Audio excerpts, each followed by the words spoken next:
네, 비하인드 뉴스 정치부 이성대 기자 나와 있습니다. 시작할까요? 네, 첫 번째 이슈 바로 보겠습니다. 다시 봐도 파우치. 예. 자, 오늘 과학기술방송통신위원회에서는 한국방송공사를 상대로 국정감사가 열렸습니다. 자, 민주당이 박장범 사장에게 여성용 고가 핸드백의 명칭을 맞춰보라 이렇게 주문을 했는데, 자, 김현 의원이 올린 자료입니다. 자, 왼쪽에 보시면 디올 핸드백, 자, 김건희 씨가 받았던 것과 같은 모델이고요. 자, 오른쪽에 샤넬백 3종 세트, 역시 김건희 씨가 건진법사 전성배 씨를 통해서 통일교한테 받은 제품과 같은 모델입니다. 예. 자, 박장범 사장은 샤넬백에 대해서는 샤넬백이라고 했는데 왼쪽에 디올백에 대해서는 파우치라고 이야기를 한 겁니다. 직접 들어보시죠. 저 디올 핸드백 지금도 조그만 파우치죠. 그렇게 생각하시죠? 제품의 공식 명칭이 파우치고요. 요거 지금 샤넬 이 백은 뭐라고 표현하실 겁니까? 만약에 지금 김건희 정부라면 공식 명칭이 샤넬백이라고 돼 있지 않습니까? 그러니까요. 이 샤넬 백도 그럼 디올 백이라고 왜 못하셨습니까? 라는 걸 지적하는 거예요. 예. 지난해 초에 당시 대통령과 단독 대담하면서 조그마한 백 이렇게 표현했는데 아직 그 입장을 유지하는 것 같네요. 그렇습니다. 1년 전 딱 오늘이었습니다. 박장범 사장 선임되면서 당시 면접에서 아니 수입 사치품을 왜 명품이라고 하는지 이해할 수가 없다. 부적절하다라는 입장을 밝혔는데 자, 1년이 지난 오늘도 자, 팩트를 유지하기 위해서는 팩트에 충실하려면은 정식 명칭을 그대로 불러야 된다는 입장을 그대로 유지하고 있는 겁니다. 자, 하지만 박장범 사장의 파우치 발언이 비판받는 건 자, 대통령 배우자가 비싼 제품을 거리낌 없이 받는 행위를 의도적으로 축소하려고 명칭을 강조한 게 아니냐 이런 지적 때문인 것이죠. 예. 자, 그런데 딱 1년 전이었습니다. 당시 돌아온 비하인드 뉴스 시절입니다. 자, 저희도 또 파우치라고 할 수 있습니다. 조그마한 백이라고도 할 수 있지만 그렇다면 거기서 멈추는 것이 아니라 조그마한 백이지만 고가의 300만 원이 넘는 사치품을 받았다라는 점까지 지적했어야 되는 게 아니냐 저희가 전해드린 바가 있습니다. 저기 나오는 기사의 JTBC 기자가 이성대 기자인가요? 예, 저입니다. 예, 알겠습니다.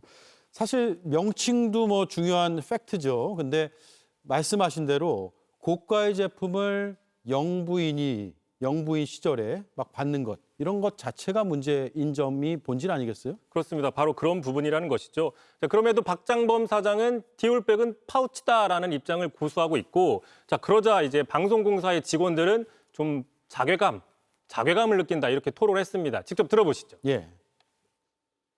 KBS의 공정성에 대해 지적하는 시청자들 댓글, 파우치 방송 아직도 하고 있느냐 이런 걸 볼 때마다 사실은 제작진들이 많이 절망하고 무력감을 느낄 때가 많습니다. 예. 브랜드 이미지 때문이에요. 아직도 보면 박장범하면 파우치박이에요. 그리고 김건희의 머슴. 사장이 이렇게 평가를 받는데 예, 절망과 무력감을 느낄 때가 많다. 다음 이슈는요? 자, 두 번째 이슈 보겠습니다. 이진숙이 나타났다. 예. 자, 계속해서 과방위 국감 이야기인데요. 자, 최근에 최민희 위원장의 딸이 국회에서 결혼식을 올려서 논란이 된 바 있습니다. 자, 최민희 위원장실에서는 결혼 일정에 관여한 바가 없고 또 피감기관에 알린 바도 없다라는 입장을 밝힌 바가 있는데 자, 그런데 이제 국민의힘 측에서는 최민희 위원의 주장이 거짓이라면서 이진숙 전 방송통신위원장을 소환한 겁니다. 자, 김장겸 의원이 오늘 질의하면서 올린 그 자료인데요. 보시면은 방통위, 당시 이제 해체되기 전에 방통위 직원이 최민희 위원장 딸 혼사가 있다는데 화환을 보내자라면서 보고했다는 내용을 공개했습니다. 직접 들어보시죠.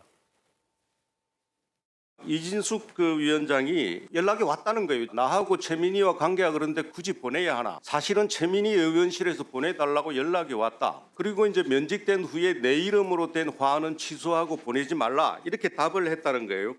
예. 자, 이건 금방 사실관계가 확인될 것 같은데 최민희 위원장의 입장은 뭔가요? 네, 곧바로 이제 의원실을 통해서 자체 확인 결과 요청한 사실이 없다라고 밝혔습니다. 없다. 예, 계속해서 들어보시죠.